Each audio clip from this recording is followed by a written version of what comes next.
मैं ये गर्म पानी टब में डालकर रख रही हूँ। तुम इसमें कुछ देर बैठो तो तुम्हें सुकून मिलेगा।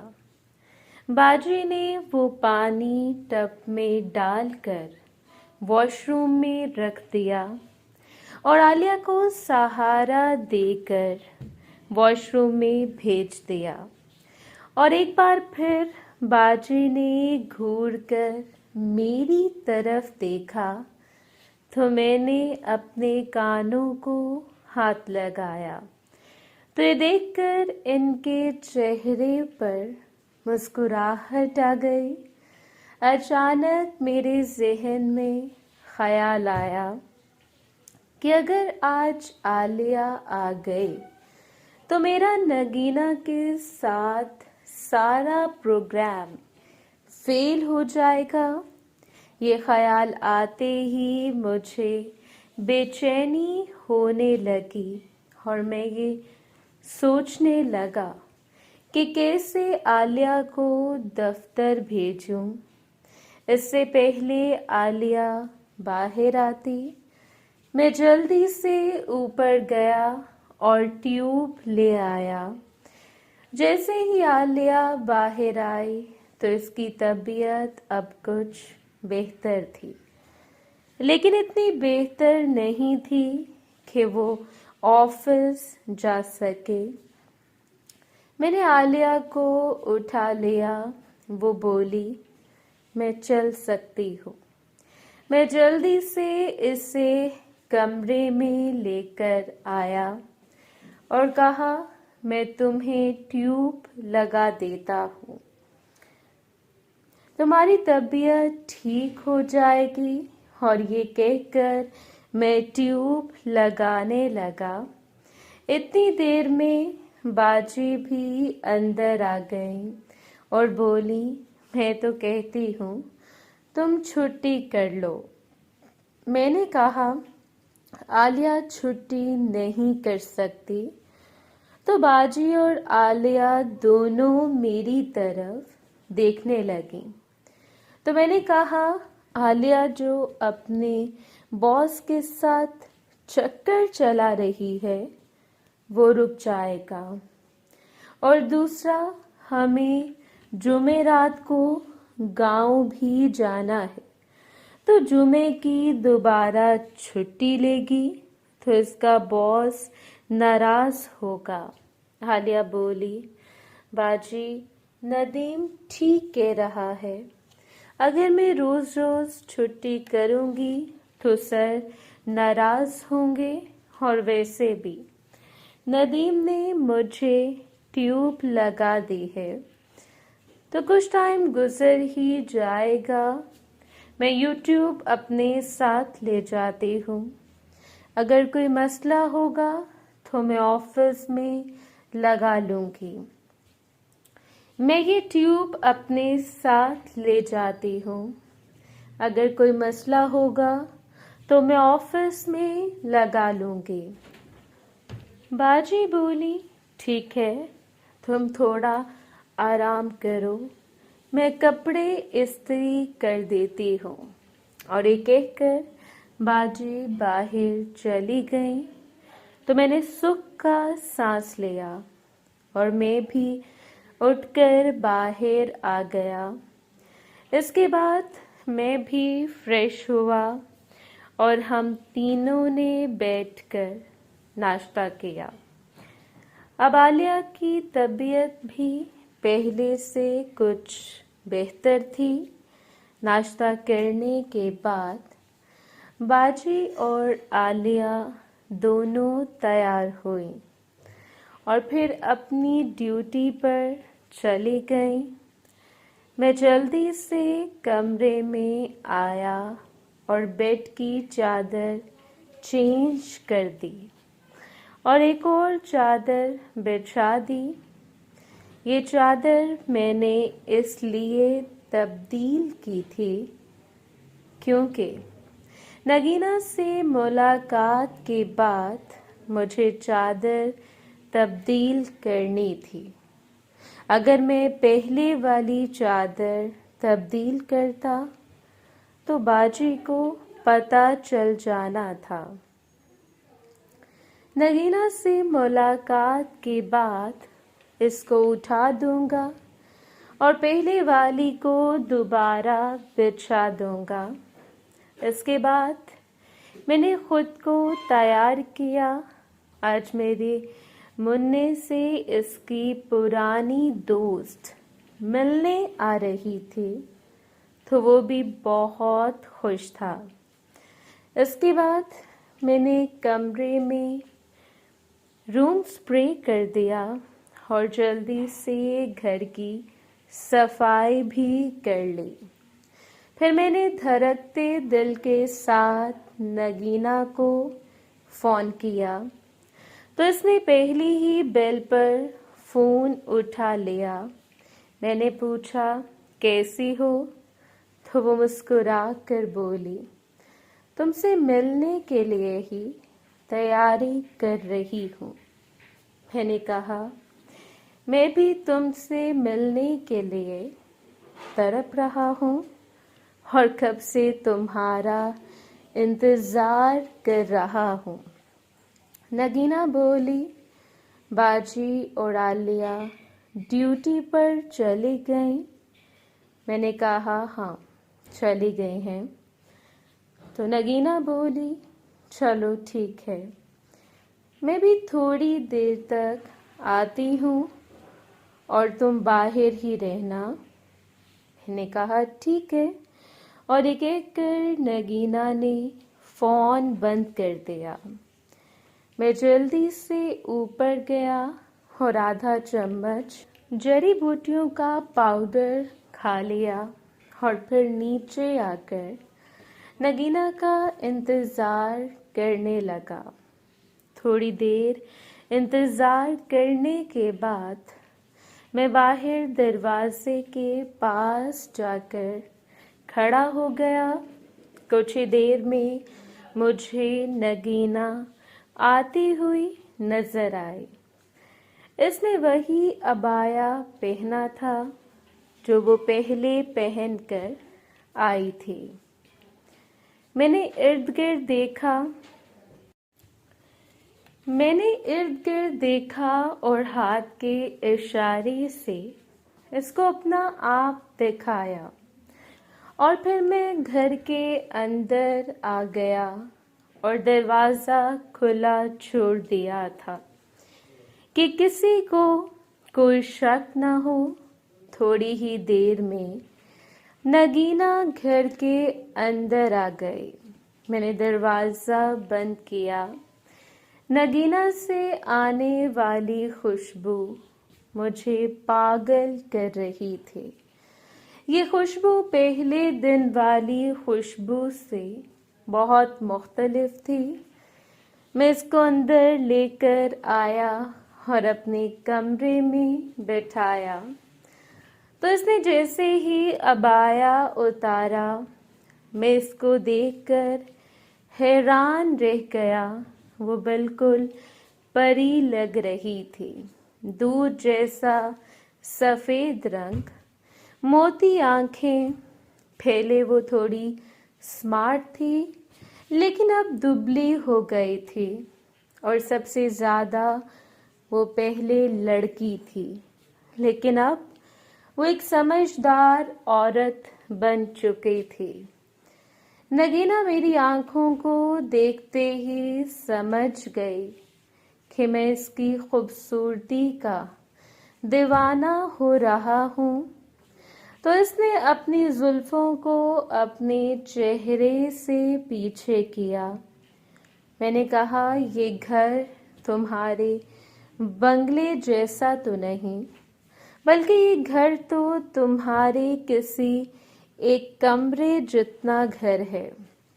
नगीना बोली तुम फिक्र क्यों कर रहे हो, मैं तो इससे भी बुरी हालत के घर में रहकर आए हूँ।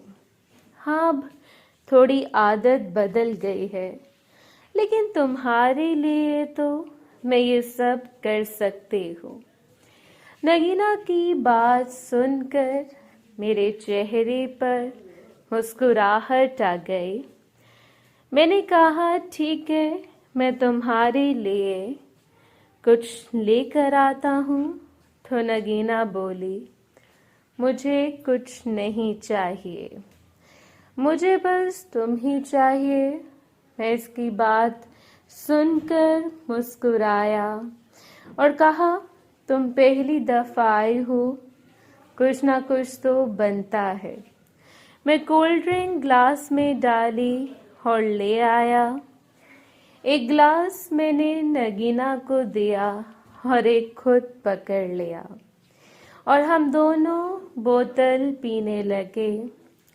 कोल्ड ड्रिंक पीने के बाद मैंने दोनों ग्लास उठाए और बाहर रखकर वापस आ गया। मेरा दिल जोर जोर से धड़क रहा था। मैं अंदर आकर दोबारा नगीना के पास बैठ गया। इस दफा मैं इसके थोड़ा और करीब बैठा था। मैंने नगीना का हाथ पकड़ते हुए कहा, जानती हो, मुझे तो उम्मीद ही नहीं थी कि तुम मुझे दोबारा कभी मिलोगी। मैंने तो तुम्हें बहुत ढूंढने की कोशिश की और तुम्हारी इस दोस्त को भी, जिसके साथ तुम एक दफा मुझे मिली थी। ये सब बातें मैं नगीना से झूठ बोल रहा था। हकीकत तो ये थी कि मैं जब से बाजी के पुराने मोहल्ले से दूसरी जगह पर शिफ्ट हुआ था, मैंने कभी नगीना को ढूंढने की कोशिश ही नहीं की थी। नगीना बोली, मैं भी एक दो दफा बाजी के पुराने घर गई थी, लेकिन इन्होंने इसको बेच दिया था। मैंने इस दुकानदार से पूछा भी कि तुम लोग किस जगह पर गए हो। इसने कहा, मुझे नहीं पता। मैंने कहा, किसी ने सही कहा है कि अगर किसी को सच्चे दिल से चाहा जाए तो वो कभी ना कभी मिल ही जाते हैं। और ये बात करके मैं नगीना की तरफ देखने लगा। इसकी आंखें मदहोशी से भरी हुई थीं। शायद इसको भी बहुत शिद्दत से मुलाकात का इंतजार था। मैंने इसकी आंखों में देखते हुए कहा, मेरा दिल कर रहा है कि मैं तुम्हारी आंखों में डूब जाऊं। वो मुस्कुराकर बोली, डूब जाओ। पहले कौन सा मुझसे पूछकर तुम डूबते थे?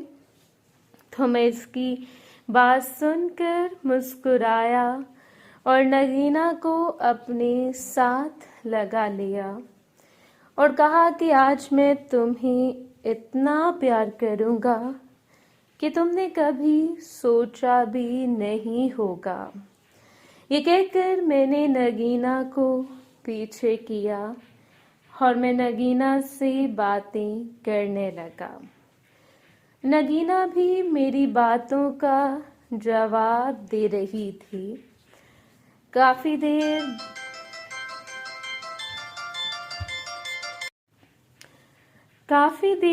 बातें करने के बाद मैं शहजादी से बातें करने लगा। शहजादी से बातें करते हुए जैसे ही मैंने परी को देखा तो मेरे चेहरे पर मुस्कुराहट आ गई।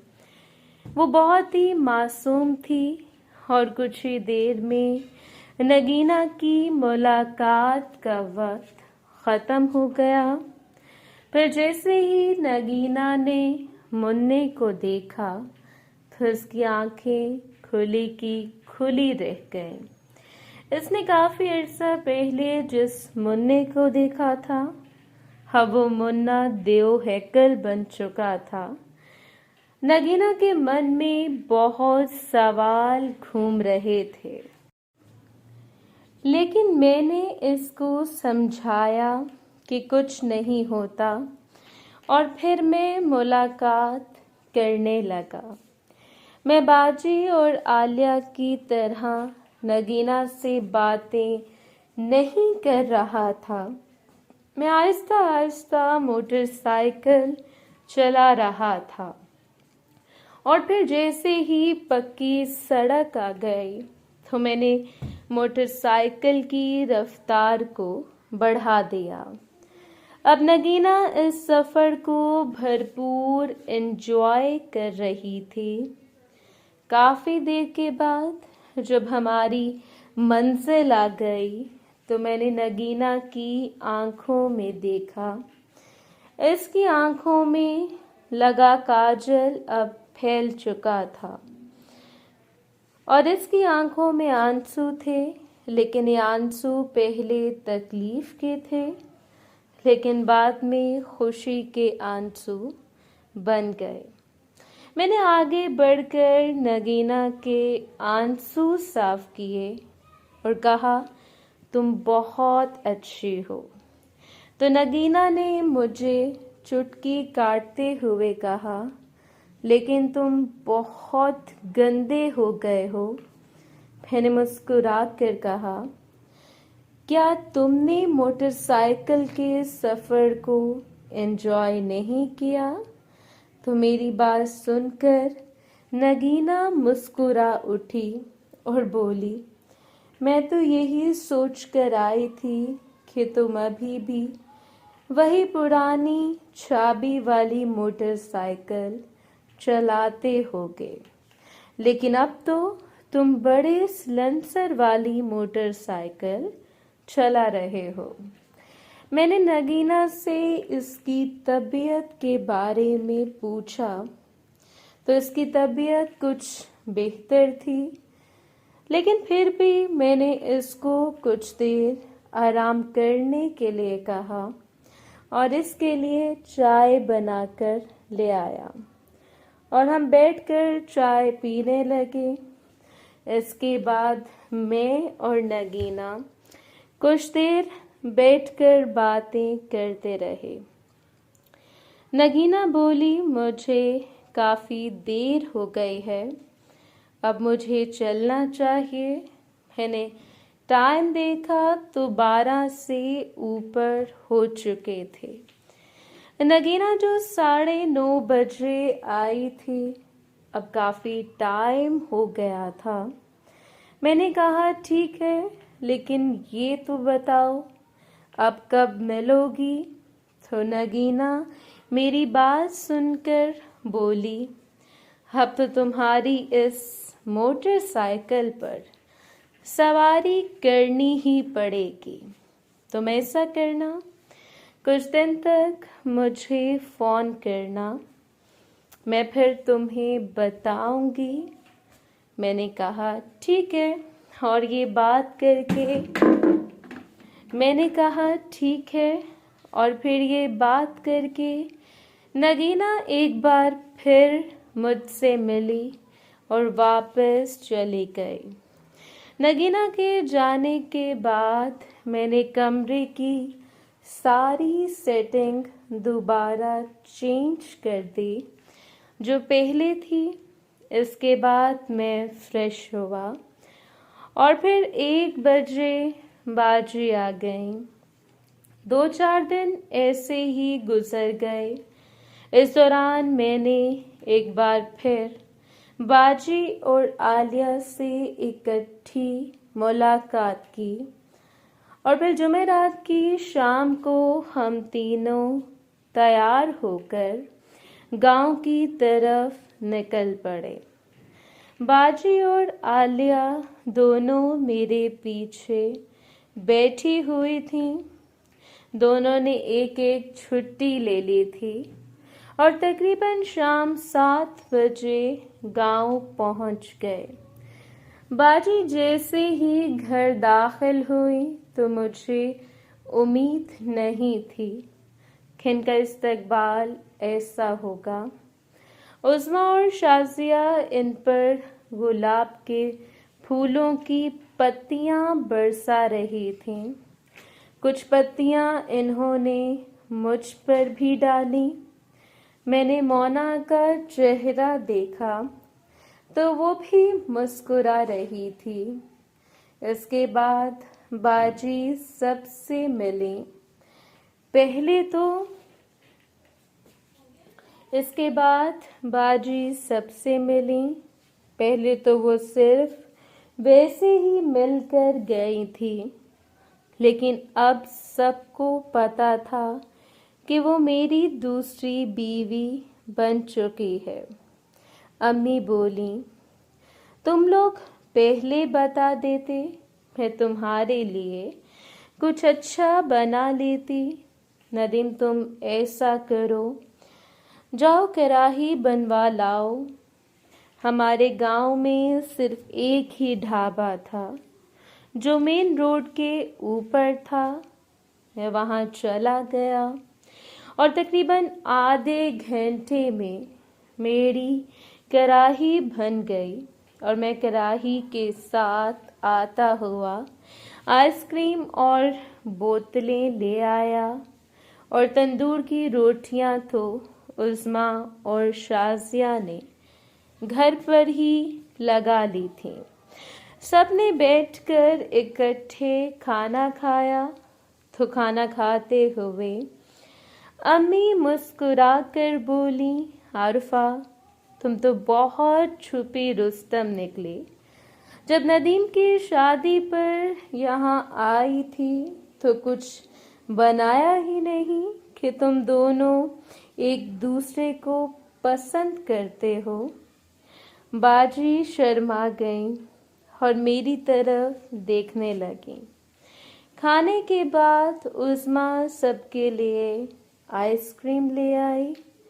मैंने कहा, अब ये इतवार तक यहीं रहेगी और फिर पीर को सुबह सुबह हम लोग शहर के लिए निकल जाएंगे। अम्मी बाजी और मोना बातें कर रही थी, जबकि उस्मा मेरे पास आकर बैठ गई और बोली, भाई, आज आपने किसके साथ सोना है? हमारे घर में चूंकि 3 ही कमरे थे और एक स्टोर रूम था। मैंने उस्मा से कहा, आज तुम लोग अम्मी के कमरे में सो जाना और अपना कमरा आरफा और आलिया को दे देना। उस्मा बोली, तो क्या आप दोनों से मुलाकात करेंगे? मैंने कहा, ज़रूरी नहीं कि मैं इनसे मुलाकात करूं। आगे ही इन दोनों की तबीयत ठीक नहीं है। तो उस्मा बोली, लगता है आप इनकी अच्छे से क्लास लेकर आए हैं। मैंने इसकी बात सुनकर मुस्कुरा दिया। इसके बाद हम लोग चाय पीते हुए भी काफ़ी बातें करते रहे और सब बाजी से मिलकर और देखकर बहुत खुश थे। मोना भी बहुत खुश होकर इनसे मिली और बोली, अब बहुत छुपी रुस्तम निकली। तो बाजी ने मोना को साथ लगा दिया और बोली, हम दोनों से बेहतर नदीम को कौन जानता है? मुझे तो लगता है कि हम दोनों भी इसके लिए काफ़ी नहीं हैं। मुझसे तो इसने परसों मुलाकात की थी। अभी तक हालत बुरी है मेरी। मोना बोली, मुझसे तो 1 हफ्ता हो गया है और अब जाकर कुछ तबीयत बेहतर हुई है। मोना भी खुलकर बातें कर रही थी। उस्मा ने कहा, आरफा बाजी, आप और आलिया दोनों हमारे कमरे में सो जाएं। हम अम्मी के कमरे में सो जाएंगे। मैंने आपके बिस्तर लगा दिए हैं। और फिर सब अपने अपने कमरों में जाने लगे। तो आरफा मेरी तरफ भी देख रही थी। मैंने इसकी तरफ देखकर मुस्कुरा दिया और आंख मार दी। मोहतरम नाज़रीन और सामीन, इस कहानी का बाकी हिस्सा अगली आने वाली वीडियोस में पेश किया जाएगा। अगर आपको ये वीडियो अच्छी लगी तो वीडियो को लाइक और हमारे चैनल को सब्सक्राइब ज़रूर करें। शुक्रिया।